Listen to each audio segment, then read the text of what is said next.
sebagai konseli. Saya Koridor Aiza sebagai konseli. Saya Aina Mutia sebagai konseli. Saya Kinanti Nursala sebagai konselor. Saya Fairia sebagai konseli. Saya Alicia Hanum sebagai konseli. Saya Rizky Novendra sebagai konseli. Dalam video ini, kami menggunakan konseling behavior dengan teknik asertif untuk mengubah perilaku para konseli sebagai bentuk pengentasan masalah. Selamat menyaksikan. Assalamualaikum warahmatullahi wabarakatuh. Waalaikumsalam warahmatullahi wabarakatuh. Selamat pagi teman-teman. Pagi. Bagaimana kabar kalian? Alhamdulillah. Alhamdulillah. Pada hari ini kita bisa bertemu dan berkumpul dengan keadaan sehat walafiat tanpa ada halangan suatu apapun. Saya juga mengucapkan terima kasih kepada teman-teman yang telah bersedia meluangkan waktu untuk berkumpul untuk melaksanakan suatu kegiatan pada hari ini.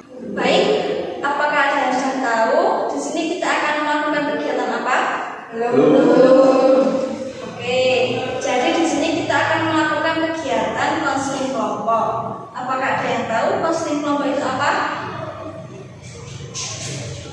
Belum tahu. Jadi konseling kelompok itu merupakan suatu bentuk layanan atau bantuan oleh seseorang konselor pada individu yang membutuhkan untuk menyelesaikan masalah yang sedang dihadapi, yang dilaksanakan dalam situasi kelompok dengan melibatkan fungsi saling mempercayai, saling pengertian, saling menerima, dan juga saling mendukung. Dalam kegiatan ini, kita akan membahas masalah-masalah yang bersifat umum maupun pribadi. Saya harap kita di sini semua bisa berkata jujur apa adanya, saling terbuka satu sama lain, dan tidak ada yang ditutup-tutupi. Selain itu, kita juga harus bisa menjaga kerahasiaan yang nantinya kita akan bahas bersama. Tidak boleh ada orang lain yang tahu selain kita di sini. Saya juga berharap teman-teman datang ke sini atas dasar kesukarelaan tanpa ada paksaan dari orang lain. Bagaimana teman-teman? Apakah ada yang merasa terpaksa? Tidak. Oke, untuk mengawali kegiatan pada hari ini, alangkah baiknya kita berdoa agar diberi kelancaran. Berdoa mulai. Berdoa selesai. Baik, sudah berdoa. Apakah di sini ada yang sudah saling mengenal? Belum. Ya sudah. Kita perkenalan dulu ya. Dimulai dari saya, Kinanti. Kalian boleh panggil saya Bu Kinanti atau Kak Kinanti. Silakan dimulai dari sebelah kanan saya. Saya Betty, teman-teman. Saya Elis, teman-teman. Saya Laila, teman-teman. Saya Fairia. Nama saya Adi. Nama saya Putri. Oke. Sudah berkenalan. Kita sepakati dulu konseling kali ini akan dilaksanakan berapa menit? 25. Bagaimana teman-teman yang lain? Apakah ada usulan? Apa setuju? Oke. Kalau begitu kita mulai ya. Apakah sudah siap? Siap. Siap. Di sini saya akan menyampaikan materi tentang bullying. Tapi sebentar, kok saya lihat kalian pada tegang itu kenapa ya? Grogi Bu. Grogi. Kita sudah kenalan, tidak usah grogi sampai saja. Begini saja, kita ice breaking dulu ya. Setuju? Setuju. Kata kuncinya saya minta. Ingat-ingat kata kuncinya saya minta. Misal, saya minta kalian mengacungkan jari. Turun. Masalah kan? Oh ya. Paham ya? Saya minta tepuk 2 kali. Saya minta diam. Tepuk tangan. Salah. Ulang ya. Saya minta pegang kepala, pegang pipi. Ulangi sampai fokus. Saya minta angkat tangan. Turun.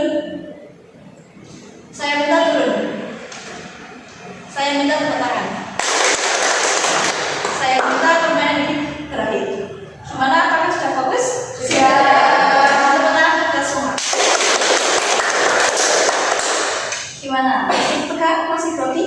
Tidak harus. Santai saja ya. Ya, siap. Oke, tadi ada yang ingat saya akan menyampaikan materi tentang apa? Bullying. Nah, siapa yang tahu apa itu bullying? Tidak ada yang tahu? Bullying. Belum? Ya, silakan. Mengganggu orang lain, mengejek orang lain, yang lain? Mengejar orang lain. Ya, benar sekali. Pada pandai ini. Jadi bullying itu berasal dari kata bully, artinya pembentak atau orang yang mengganggu orang yang lemah.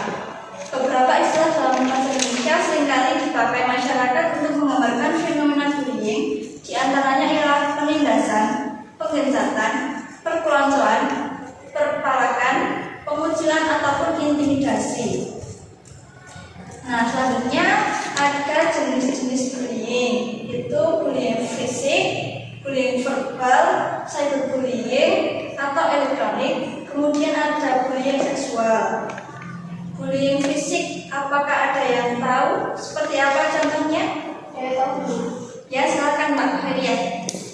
Seperti memukul teman atau menendang, kalau itu nggak salah. Ya benar, Mbak Laila Sama, ya. sama. Ya, jadi bullying fisik itu penindasan yang dilakukan dengan cara melibatkan fisik seperti melukai tubuh, benar tadi ada yang pandang ataupun melukai dengan senjata tajam, itu juga termasuk bullying fisik. Selanjutnya bullying verbal. Siapa yang tahu? Saya. Ya, silakan. Bullying verbal itu seperti mengejek nama teman atau menghina dengan menyebut kata-kata yang tidak pantas. Ya, benar sekali Mas Akhil. Bullying verbal itu intimidasi yang melibatkan kata-kata baik secara tertulis maupun berucap. Nah, bullying verbal ini misalnya menggoda teman atau memanggil nama yang tidak pantas, mengejek, menghina dan juga mengancam. Selanjutnya ada bullying sosial. Ada yang tahu? Belum ada? Oke, bullying sosial itu penindasan yang mengakibatkan rusaknya reputasi atau hubungan seseorang. Misalnya menyebarkan rumor negatif, mempermalukan seseorang dan juga mengucilkan seseorang. Selanjutnya ada bullying dunia maya atau cyberbullying. Siapa yang tahu? Inilah semarak-semaraknya. Ya, silakan Mas Bayu. Membuli lewat sosial media. Ya, bullying elektronik atau cyberbullying itu merupakan perilaku intimidasi yang dilakukan dengan menggunakan teknologi digital. Bisa juga lewat sosial media. Misalnya itu menyebarkan video yang tidak pantas atau memberikan kata-kata yang tidak sewajarnya lewat Instagram, Twitter, WhatsApp dan lain sebagainya. Dan yang terakhir itu ada bullying seksual. Siapa yang tahu bullying seksual itu seperti apa?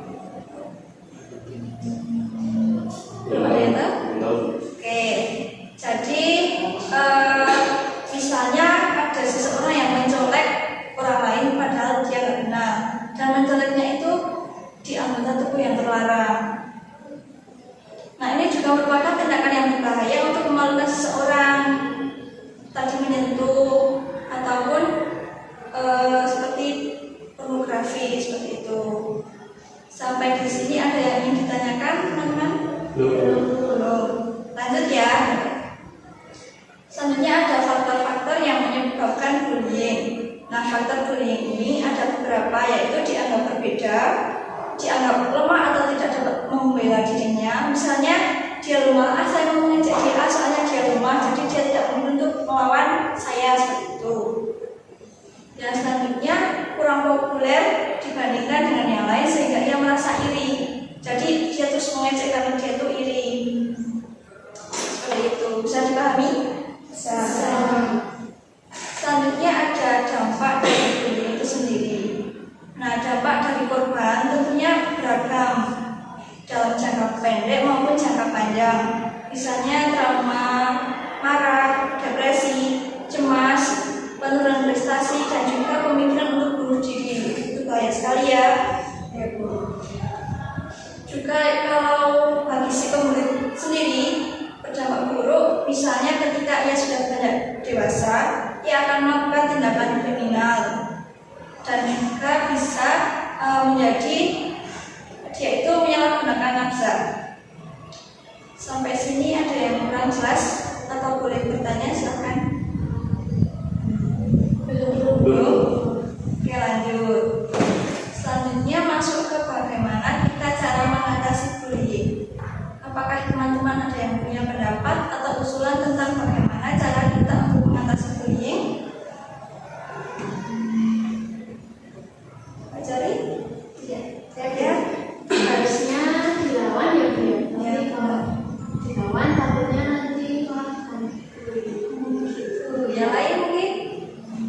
saya Bu. Ya, silakan Pak Elis. Ya mungkin kalau melakukan sama Bu itu takut diancam. Oh gitu ya. Yang lain? Dan cukup.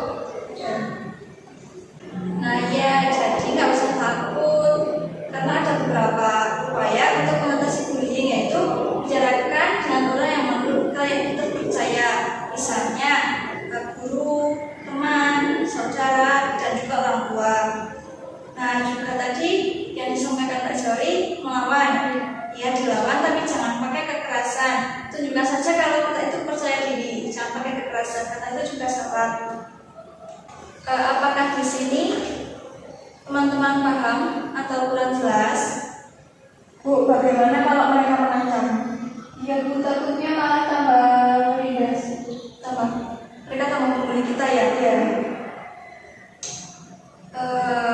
Apakah kalian itu pernah menjadi korban bullying? Saya Mas Adil pernah? benar. Yang lain pernah atau enggak? Pernah. Oke. Siapa yang menjadi pelaku bullying kalian dulu dan apa bullying yang kalian alami? Oh, kok pada diam? Kenapa? Takut Bu. Takut kenapa? Mungkin takut kalau misalnya kita cerita nanti cerita itu terdengar orang lain, kita kesebar gitu. Oh, kalau masalah itu tenang saja Mas Akil. Kalau kita tidak perlu takut, kan di awal tadi sudah ada perjanjian untuk kita saling mempercayai dan menjaga kerahasiaan. Seperti itu, apakah kalian ingat tadi? Ingat, Bu. Ya. Jadi kalian tidak perlu takut ataupun sungkan untuk bercerita kepada ibu dan teman-teman yang ada di kelompok ini, oke?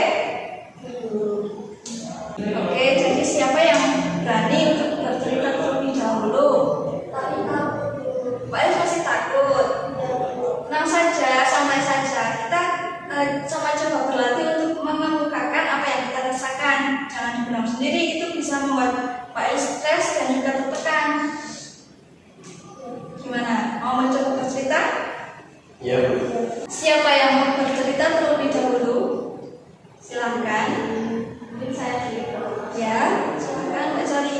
Jadi saya ingin bercerita ya teman-teman. Dulu itu waktu saya masih SMP, saya itu kena body shaming. Jadi teman-teman saya itu mengomentari tentang fisik saya. Dulu saya itu kurus sekali nih, dan teman-teman itu selalu mengomentari saya kayak, kamu kok kurus banget sih?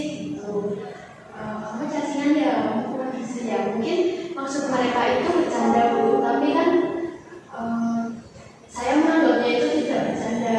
Saya menganggapnya itu beneran karena itu juga mengomentarinya yang negatif kan Bu. Jadinya itu masuk perasaan saya. Jadinya ya saya merasa jadi rendah diri, saya jadi tidak pede, saya menjadi trauma semenjak itu Bu. Saya tidak berani untuk bergaul dengan mereka lagi, dan karena hal tersebut saya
mengajak saya bicara ke dalam obrolan yang mereka buat di awal tadi. Jadi saya merasa saya terbebani karena saya didiamkan di dalam kelompok tersebut, seperti itu. Waktu itu merasa dibosankan. Iya. Yang lain silakan. Ya silakan Mbak. Dulu waktu saya SD, saya tuh kalau pulang sekolah kan bareng-bareng sama teman gitu, ada kakak kelas juga. Nah, seringkali itu saya tuh disuruh buat bawain tas mereka gitu. Pada suatu waktu saya tuh nggak mau buat bawain, terus mereka marah sama saya dipukul, didenda gitu. Ya, itu sudah berkali-kali saya mau bilang sama teman nggak takut. Jadinya saya tuh kalau udah kejadian itu saya takut ketemu teman-teman saya takut banget sekolah, takut kejadian. Jadi rasa takut itu masih tetap ada ya? Iya, mereka bisa. Oke, lanjut dulu yang lain ya. Silakan.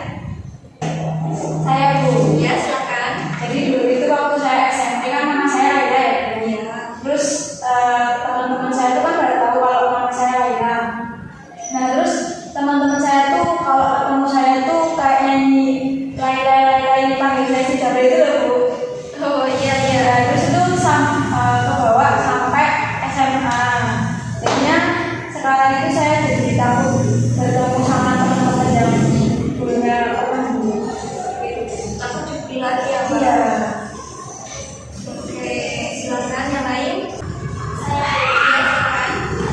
itu waktu saya SMK itu saya bisa kepala jadi sejak saya dikasih uang saku itu sampai sekolahan kakak-kakak saya itu langsung meminta uang saku saya Bu. Jadi kalau saya nggak kasih gitu saya tuh akan dipukul sama ditendang. Berarti mereka memaksa sama Elis untuk mengasih mereka uang. Oke, yang lain silakan Mas Akhil. Ya Bu, dulu waktu saya SMA saya sering dikatai miskin Bu oleh teman saya, dan teman saya itu seperti memprovokasi teman-teman yang lain untuk menjauhi saya gitu Bu, dan itu membuat saya jadi malas berangkat sekolah.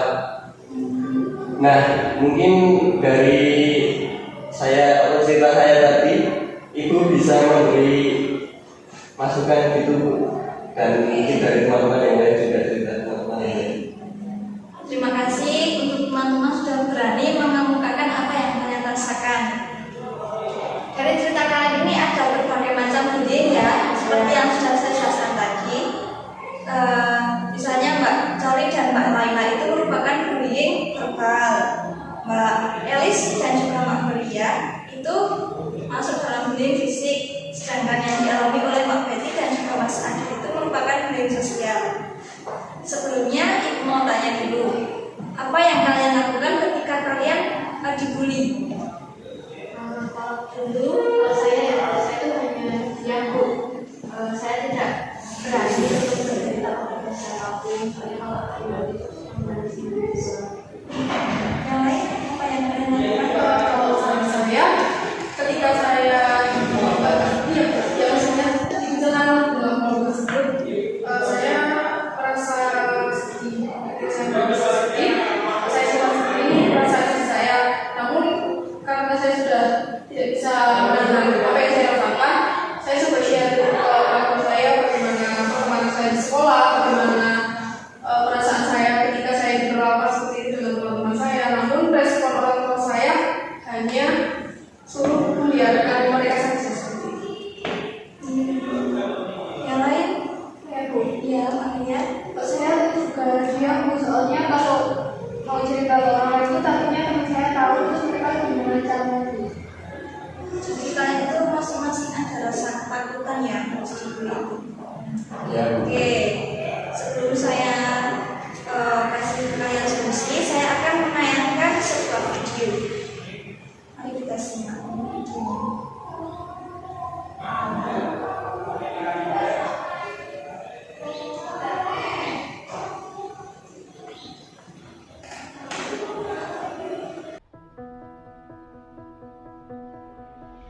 Zaman sekarang bully semakin menjadi-jadi. Bukan hanya di sekolah, tapi bahkan di tempat kerja. Bukan hanya ke yang muda, tapi ke siapapun juga. Dan kadang tanpa disadari, diri kitalah yang mungkin jadi pelakunya. Berawal hanya dari bercanda, lalu menjadi biasa yang akhirnya membuat orang lain terluka. Maka dari itu, berhati-hatilah dalam perkataan atau tindakan. Karena jika salah, sebuah luka tidak akan sembuh begitu saja. Bagaikan sebuah paku yang menancap pada kayu, walaupun dicabut, bekasnya tetap ada. Setiap orang memiliki masa depan yang cerah dan indah. Tapi kadang, bullying bisa membuat semuanya musnah. Jika kamu adalah korbannya, semoga pesan ini bisa membantu kamu menghadapinya. Hindarkan, abaikan, bicarakan. Hindarkan, masalah jangan didekati. Begitu juga dengan pembuli. Sebisa mungkin hindari pembuli dan situasi di mana bullying bisa terjadi. Bijak dalam pertemanan dan hati-hati dalam memilih lingkungan pergaulan. Abaikan. Ejekan, cacian, makian, semua itu hanyalah hasutan negatif yang gak perlu ditanggapi, apalagi dikomentari. Pembalasan hanya akan memperburuk masalah, bukan menyelesaikannya. Abaikan. Bukan karena kamu lemah, tapi justru itu membuktikan bahwa kamu lebih dewasa dalam mengatasinya. Bicarakan. Jika kamu bungkam, pembuli nanti malah akan menjadi-jadi. Bicarakan kepada orang tua, kepada guru, keluarga, atau orang yang kamu percaya. Bisa bercerita dan terbuka adalah langkah pertama agar mereka pun bisa ikut membantu kamu dan mencari solusinya. Dan seburuk apapun bullying yang pernah kamu alami, hari ini saya ingin kamu tahu bahwa itu bukan salahmu. Dan kamu tidak seharusnya diperlakukan seperti itu. Janganlah merasa bersalah, apalagi merasa tidak berharga. Jadilah baja yang semakin kuat ketika ditempa. Jadilah ilalang yang tetap hidup walaupun diinjak orang. Dan kalau saya, Mary Rana saja bisa, saya yakin kamu juga pasti bisa. Oke, videonya sudah selesai. Apakah ada yang tahu videonya tentang apa? Saya Bu. Ya, Mbak Laila. Itu tentang bagaimana cara menghindari bullying. Ya, benar sekali. Yang lain? Sudah, Mbak Laila selesai? Saya punya pernah mungkin dari video yang kita tadi ada beberapa cara untuk diberikan kepada kami agar kami bisa bangkit dari bullying. Benar sekali. Jadi video itu tentang bagaimana kita melawan pelaku bullying agar tidak terus-menerus membuli kita. Nah, dari beberapa kasus yang diceritakan oleh teman-teman, mulai dari Mbak Betty, Mbak Joni, Mbak Jusna, Mbak Elis, Mbak Ria, Mbak Sadio, apakah teman-teman semua sudah dapat menyikapi bagaimana ketika teman-teman dibully? Bu, ya. Jadi beberapa tindakan yang kami lakukan sudah benar dan sudah termasuk ke dalam bagaimana kita menyikapi ketika kita dibully. Ya, yang tadi diam ya. Ya. Mendiamkan ya. Itu benar. Namun kita harus lebih berani untuk melawan agar pelaku tidak terus-menerus memberikan perlakuan seperti itu kepada kita. Kita harus lebih tegas dalam menyikapi pelaku bullying. Bagaimana teman-teman? Apakah jika suatu saat nanti kalian mengalami hal yang sama, apakah kalian berani untuk bertindak lebih tegas? Berani, Bu. Oke, tepuk tangan dulu untuk bagaimana perasaan teman-teman setelah melakukan konseling ini? Terasa Lega, ya. Lebih baik. Lebih baik. jadi lebih tahu apa yang harus kita lakukan ketika dibully. Benar sekali. Sampai di sini ada yang ingin disampaikan atau mungkin bertanya? Tidak, Bu. Tidak, cukup. Oke. Kalau begitu, bagaimana jika konseling pada hari ini kita akhiri? Sebelum kita akhiri, siapa yang bisa menyimpulkan tentang kegiatan pada hari ini? Saya, Bu. Ya, monggo. Jadi mungkin konseling itu merupakan suatu perilaku yang tidak baik, maka kita jangan pernah melakukannya. Jika kita pernah menjadi korban bullying, maka kita harus menyikapi dengan lebih tegas agar tidak terus-menerus menjadi korban. Begitu. Nah, ya, betul sekali Mas Akhil. Oke, sebelum kita akhiri, mari kita berdoa terlebih dahulu. Berdoa mulai. Doa selesai. Baik, kita cukupkan sampai di sini. Jika ada teman-teman yang ingin konseling dengan saya lagi atau mungkin sekedar bercerita, boleh menghubungi saya lewat WA atau menemui saya di kantor sekolah. Kurang lebihnya saya mohon maaf. Saya akhiri. Wassalamualaikum warahmatullahi wabarakatuh. Waalaikumsalam warahmatullahi wabarakatuh.